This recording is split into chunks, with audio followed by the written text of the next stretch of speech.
Hi everyone, it's Prinkson and I'd like to welcome you back to my channel. This channel actually recently hit 200 subscribers and I'd like to thank each and every one of you.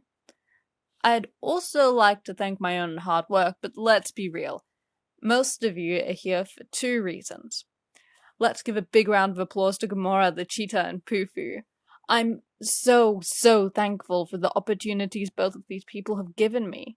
I was in a collaboration on Pufu's channel, and Gomorah the cheetah outright promoted me. I can't thank them enough. I've got a special treat today, though. A really big project I've been lacking motivation to work on until now. This is one of my favorite underrated creepypasta stories of all time. It's awfully written, so I did a rewrite. I present the story of White the Killer. I'm white. That's what my friends called me anyway. I never knew why. Neither my hair or skin are unusually white, or even cadaverous.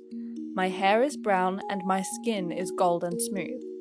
I have bangs and a bob and my eyes are a deep brown. Does that sound like white to you? I might not know how the nickname came about, but I know what kind of person I was. I was only 14.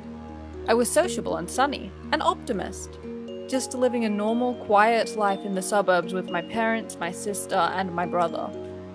Or at least, until that day.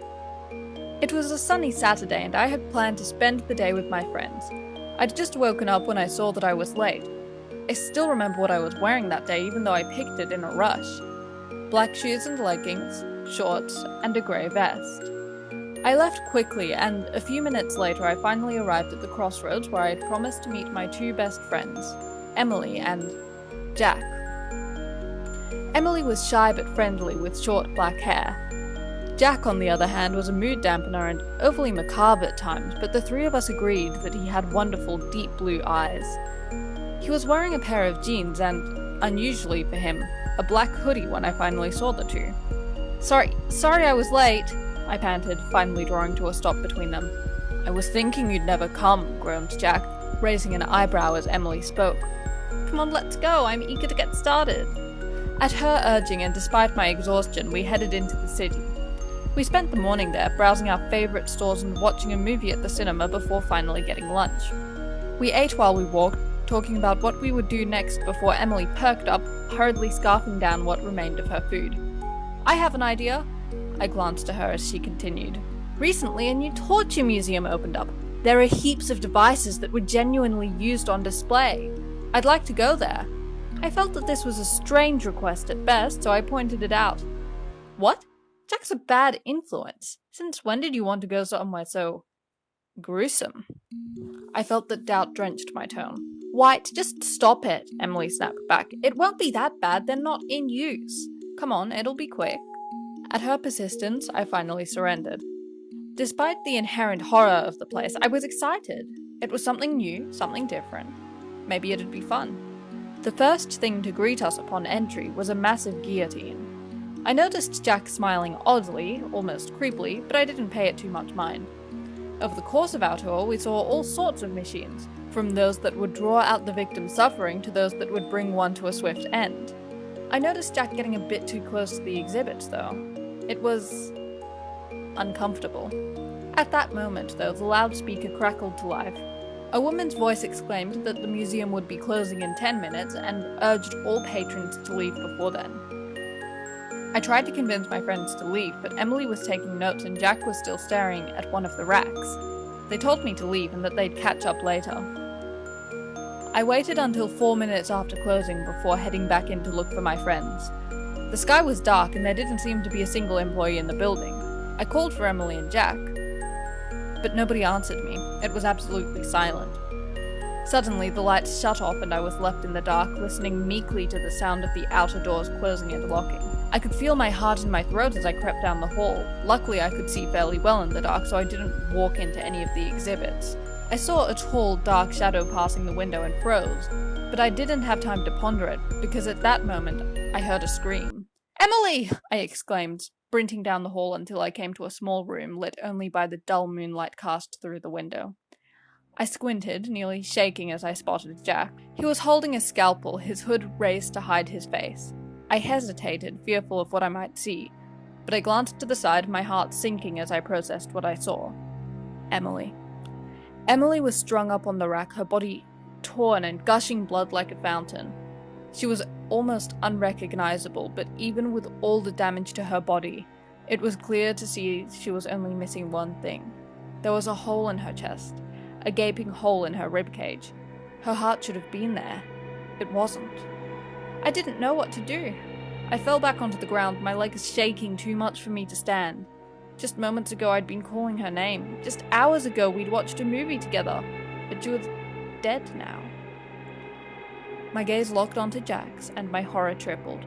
Blood dripped from his mouth, but it clearly wasn't his own. He had eaten my friend's heart. Without hesitation, he jumped onto me, holding the scalpel to my throat.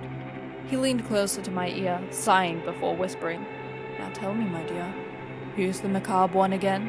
His grip was firm, but my fear suddenly became determination and anger. For the first time I felt strange. My heart began to speed up, and I felt unmatched hatred bloom deep in my chest. With new strength, I began to fend against him and even attacked him back, staring deep into those beautiful eyes. Those eyes that had to be mine. I slammed him against the ground, ripping his scalpel from his hand before kneeling on his arms, digging it right into his eye socket. He screamed. Oh, he screamed all right, but it felt so good. Once I was done gouging out his eyes, I stabbed him in the leg to shut him up, but he managed to force my leg off him and punch me in the stomach. I was winded, forced to drop the scalpel as I made my way to the window. There was no point in staying there anymore. Emily was dead and something was wrong with Jack. I picked up one of the weapons on display, smashed the glass, and tumbled out of the window without getting too hurt. I saw the tall, dark shadow from earlier reaching into the broken window, but I still didn't have time to linger. I had to get home. The door was locked, so I had to break another window to get in. It was dark inside. I called my parents, but the place was deserted. By that time, I was ready for anything. Pure adrenaline and hatred was all that was keeping me going, but ultimately, I needed to eat. I made my way to the fridge, but immediately had to cover my mouth to prevent myself screaming at what I saw.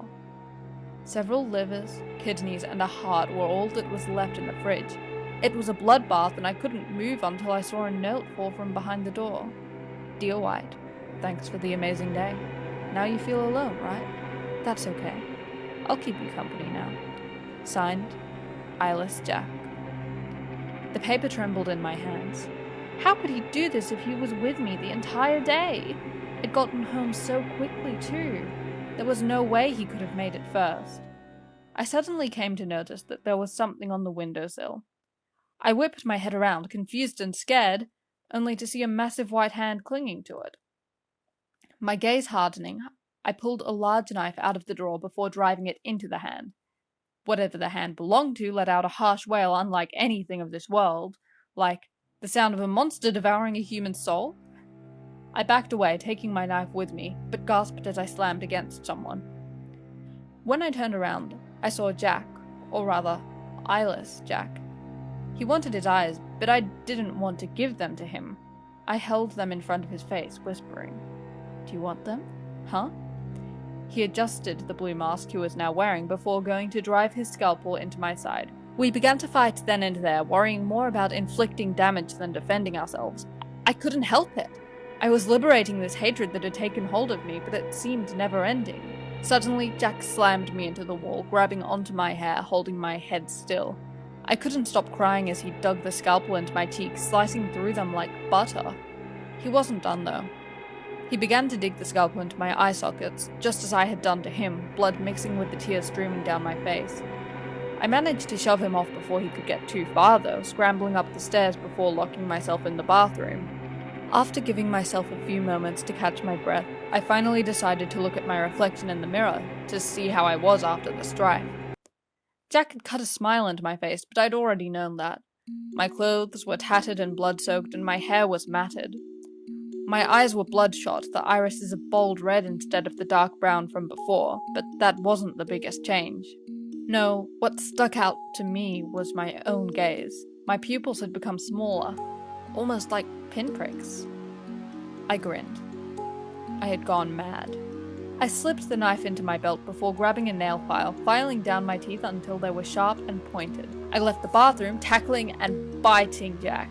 It was a wonderful feeling. He brandished his scalpel and I backed downstairs in hopes of losing him. He followed me though, nearly tripping down the stairs thanks to the blindness I'd so kindly inflicted upon him.